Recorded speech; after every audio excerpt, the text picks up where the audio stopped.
In my last video, I left you with the question of how to make a material go from transparent to opaque and back to transparent again. And no, the answer is not to paint a piece of plastic black and then scrape off the paint. That would be a very lazy form of cheating and not very practical if you were commissioned, for instance, to build smart windows for an entire office building. Now, smart windows do exist, and they are at the cusp of becoming mainstream fixtures in skyscrapers, hospitals, and even private homes. So what's the principle behind how they work? Let's start by thinking about why certain materials are transparent and others are not. For instance, why can I see through the lens of my glasses, but not through the case where I store them? Well, the case contains pigment molecules in the leather which absorb all wavelengths of visible light. And in the lenses, there aren't any pigment molecules which absorb light, at least in the visible spectrum, which is why light passes through the lenses unimpeded. But now let's take a look at a piece of plastic. Most of the light is transmitted through with a small portion that's reflected back, kind of like a weak mirror. Now if we scratch the surface of the plastic with some sandpaper, it's no longer completely transparent. It becomes a bit cloudy. So what's going on? We're not chemically modifying the surface. We're not introducing any pigment molecules. So why does it become partially opaque? Well, if we were to zoom in on the scratched area, we would notice that we no longer have a smooth film, but rather we have this terrain of peaks and valleys and jagged edges. Unlike pigment molecules which absorb the light, a rough surface will cause the incoming light rays to scatter in many different directions. The light is essentially rejected from passing through to the other side. You cannot pass! Come to think of it, Gandalf went from being a gray absorbing wizard to a scattering white wizard after he defeated the Balrog. Anyway, we have two mechanisms by which we can turn a transparent material into an opaque one. We can either introduce pigment molecules to absorb the light, or somehow induce scattering in order to prevent the light from passing through. But can we reverse the process to go back to a transparent state? And no, cheating. Cheating, impractical, and not real. Well, we could start our search by looking to see if nature has solved the puzzle. An octopus can change its skin color dramatically. It does this by selectively dilating and contracting special pigment cells underneath the surface of its skin.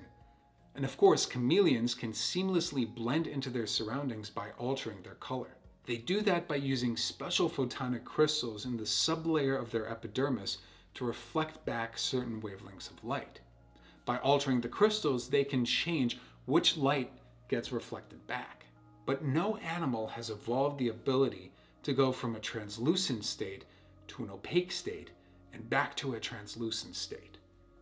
Sort of. We'll get to that a little later. In the 1930s, scientists discovered a class of materials that can change their color in response to an applied voltage. These chemicals are called electrochromic materials. Changing the oxidation state of these compounds, that is, changing the number of their electrons, changes the kind of light that they can absorb. And it's a reversible process. Reversing the flow of charge brings the material back to its original color. If you can engineer films containing these materials, you can change their transparency with the flip of a switch. If you've recently flown on a Boeing 787, you'll notice that there are no window shades on the windows.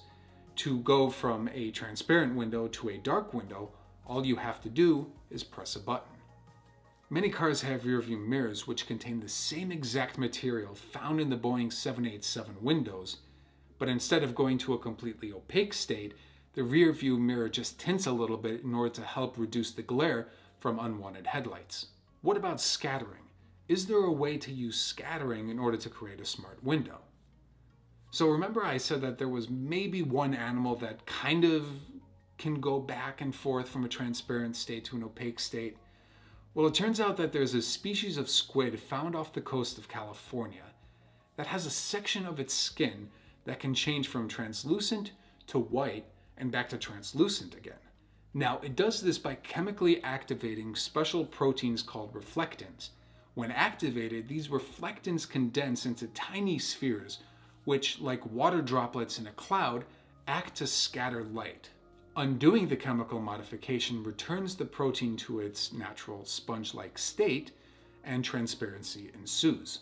Now, some smart glasses use the concept of reversible scattering, but instead of reflectant proteins, they use droplets of liquid crystals which are embedded throughout the layer of the glass.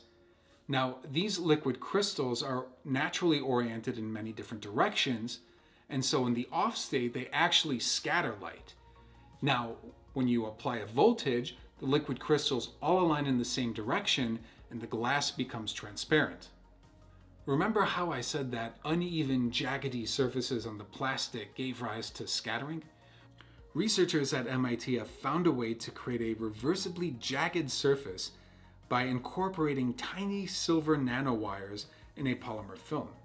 When a voltage is applied to the film, the silver nanowires cause the plastic material to deform and bunch up, causing an uneven surface, which, it turns out, is pretty opaque. Turning off the voltage allows the polymer to return to its natural smooth state, which lets light pass through. Scaling up these technologies for commercialization is pretty hard to do. So many things can go wrong, especially when you're in the realm of synthetic chemistry. So while the science that powers smart windows has been studied for about 70 years at this point, creating viable products has proven to be extremely challenging. And if you want to find out more, tune into my podcast interview with Howard Turner, CTO and co-founder of Kinestrol Technologies, the market leader in electrochromic windows. For my next video, I'm going to dive into the world of pharmaceuticals. It can take anywhere between $1 to $3 billion to get therapeutics out from the lab and into the marketplace. Of the countless compounds that get screened for use, only a small fraction ever receive governmental approval. But what if there's another way to tackle that problem?